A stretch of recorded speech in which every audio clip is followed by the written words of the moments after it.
This is Pastor Joyce from Christ the Cornerstone Church, and we're discussing tonight finding peace and having the spiritual part of us be the most important time, energy, and effort that we exert our time, energy, and focus on.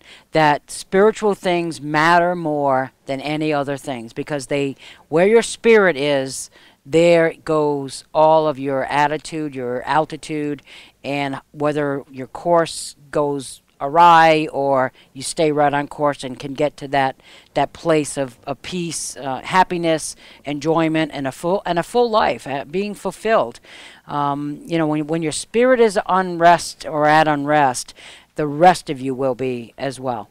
And without being really redundant, it's just you have to have a spiritual relationship with God. It just is just so incredibly important.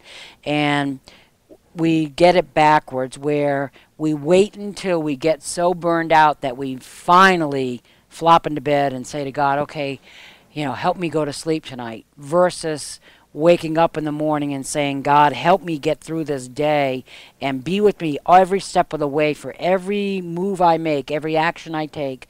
Let it be your guidance that I follow, and give me wisdom, give me godly wisdom, and not this humanness that so many of us are really following. And let's not follow the crowd. And the rest of the world is really so often in turmoil and conflict and strife, and we've got this debt ceiling thing going on. I have no idea what that's really all about, except for politics. I understand we've got trillions of dollars we're borrowing, and we need more to that to keep going. It's a line of credit, I guess, evidently. It is what it is. And everybody's getting so worked up about it, and instead of focusing on the positives and how to solve our problems and working together, there's all this conflict and opposition and who's right and who's wrong, and it becomes such a political matter. And in the meantime, the rest of the country, those of us here in America, we're being affected by it. The children, the elderly, the poor are being affected by what our government's doing. And I'm not so sure they're following godly wisdom. I'm not so sure that they're following the golden rule to do unto others as you would have them do unto you.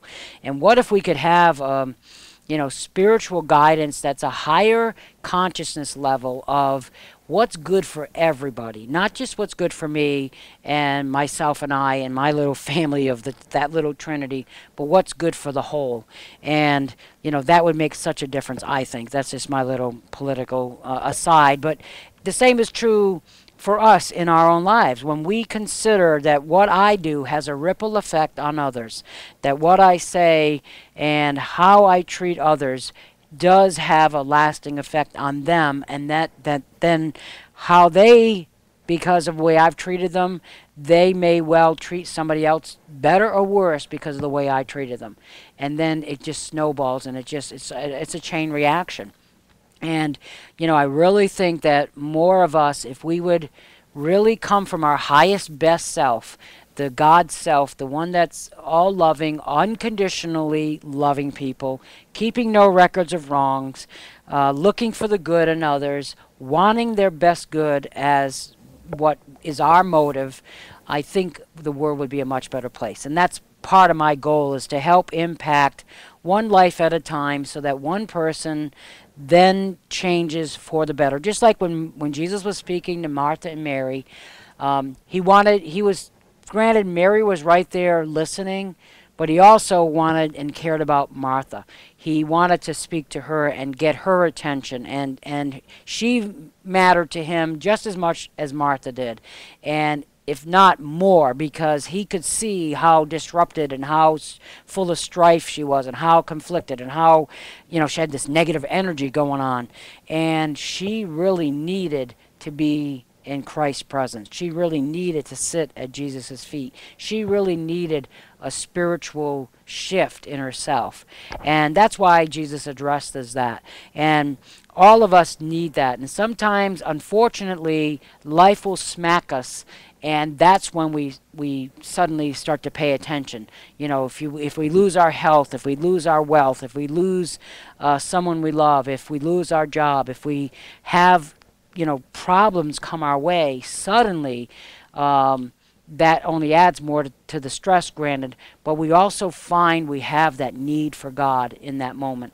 And I would prefer and I would hope that people could, when you've been in the presence of God and built a strong relationship with God and you have a strong faith, because faith takes, it's like developing muscles. It takes practice. It takes doing it over and over, and it takes repetition, and it takes it's a progressive growth that our faith doesn't go from I don't believe anything to I believe everything about God.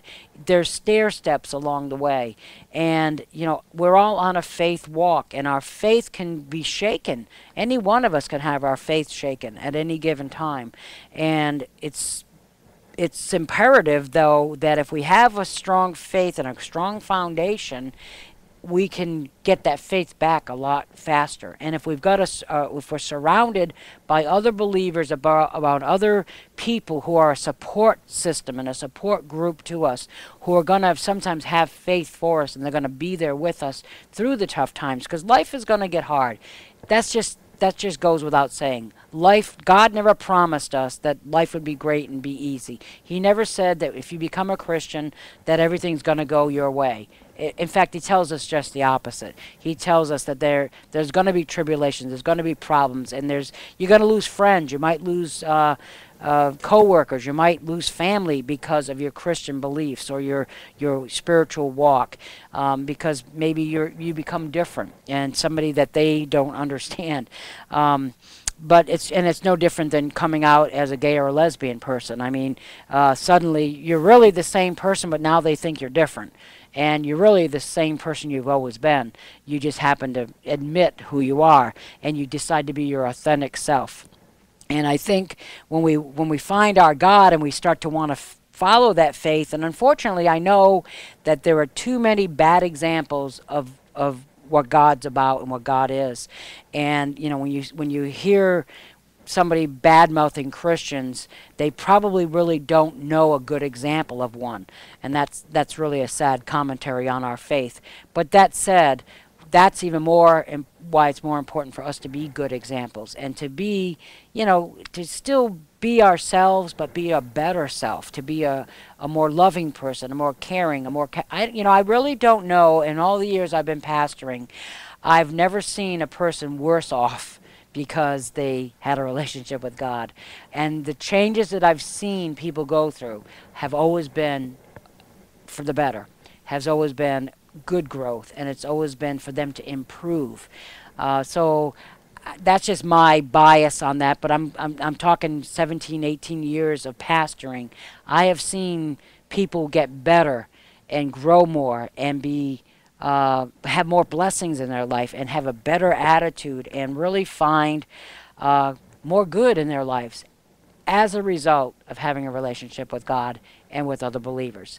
And so give it a shot. You know, if you're somebody who's listening that may or may not understand this faith thing, just give it a shot.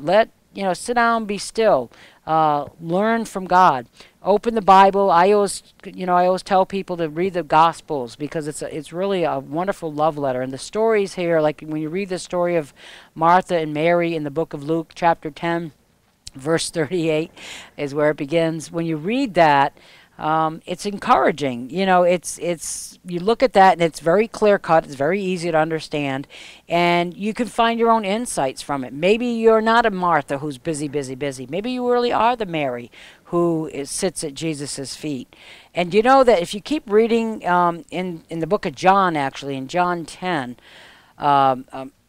literally Lazarus dies and has to be resurrected, and Martha and Mary both have the same reaction. Actually, John 11, sorry. But Martha and Mary both have a faith crisis. Even though Martha was busy, busy, busy and didn't really listen to Jesus, and Mary was sitting at his feet, when Lazarus died, they both had the same reaction. They both were afraid. They both were scared. They both were sad. So, you know, it doesn't make us what better person or a worse person because we're a Martha or a Mary. Life is going to come our way. Tragedy is going to come. But the point is, Jesus was there for both of those women simultaneously and helped them both through that time.